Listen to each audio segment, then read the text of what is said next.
So just a little bit of background conceptually on the subject area that we're talking about. This is a diagram of the site architecture for the case study company that we use in our class and that I'm going to briefly describe to you in a few minutes. Suffice it to say that this company is like many other companies who use SharePoint.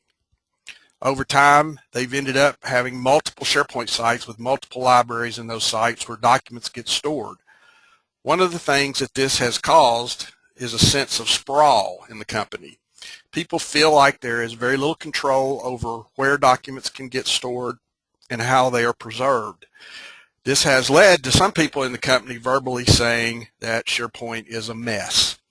And I'm sure I can't see anyone on the webinar right now, but I feel like some of you are nodding your heads up and down and saying, yes, that's the situation at our company. Before we move on, as an aside, if any of you have been around SharePoint since the original 2001 version, way back, as I have, you'll know that the 2001 version only allowed you to create a single library for storing documents. So in the initial version of SharePoint, there was only the possibility of one library. And I have known several companies that have implemented it and that's the way they had to use it. It actually wasn't a library as we know it now in SharePoint because the technical architecture was different. This was before everything was stored in SQL Server. It was the product was aligned with Exchange. But from the end user perspective, there was only one place to go to find documents. And that was a lot of people that used the 2001 product really liked that, because they knew there was only one place to go to find the documents, the company's most important business documents. For many companies, there were thousands and thousands of documents in that one place, but SharePoint 2001 enforced the use of metadata on all those documents so that tools could be provided to allow users to find what they were looking for in that one large repository. So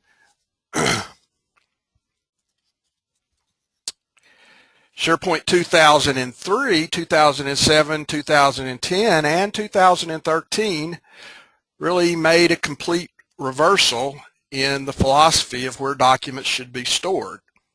As you know, it is extremely easy in the 2003 through 2013 versions of the product to create hundreds or thousands of SharePoint sites and multiple document libraries in those sites.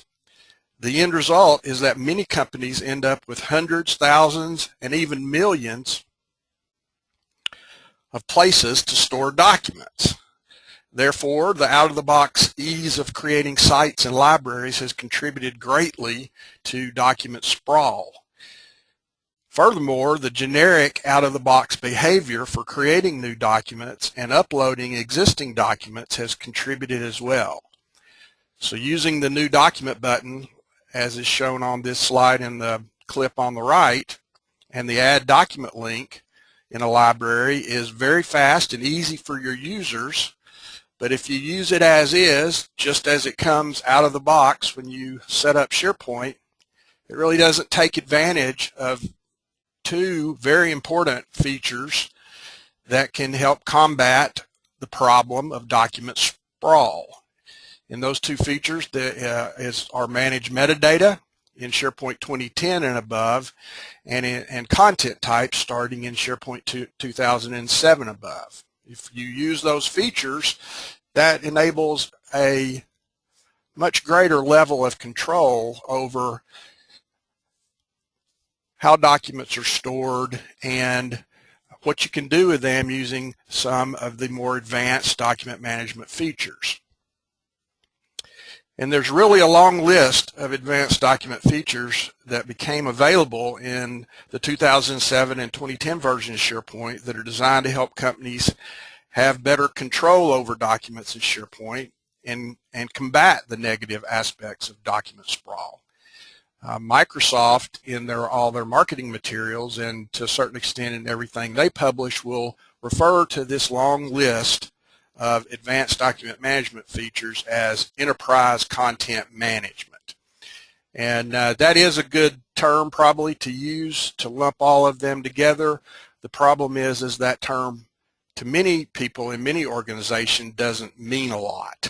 So our training course really digs into all of the enterprise content management features of SharePoint 2010, but we chose not to really use that terminology because it's just not as familiar. But on the slide here, you see some of the features. The list is actually probably 20 or 30 features long that you have available.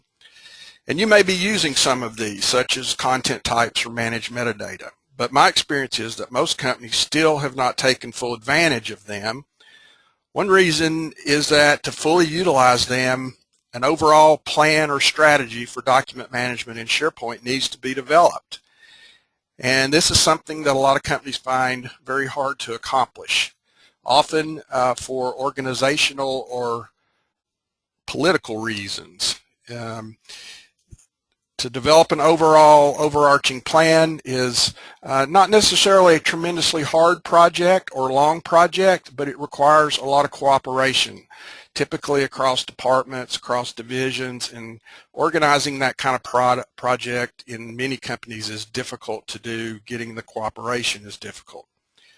Another reason that these advanced document management features are not widely used is that they are woven throughout SharePoint, and they're not in just any one place. And it is not really for most people readily apparent how they are designed to fit together. That's something that we believe we can help you with through our training class. We can show you how these features are designed to be used, and in the demos in just a few minutes I'll give you a taste of how some of that works.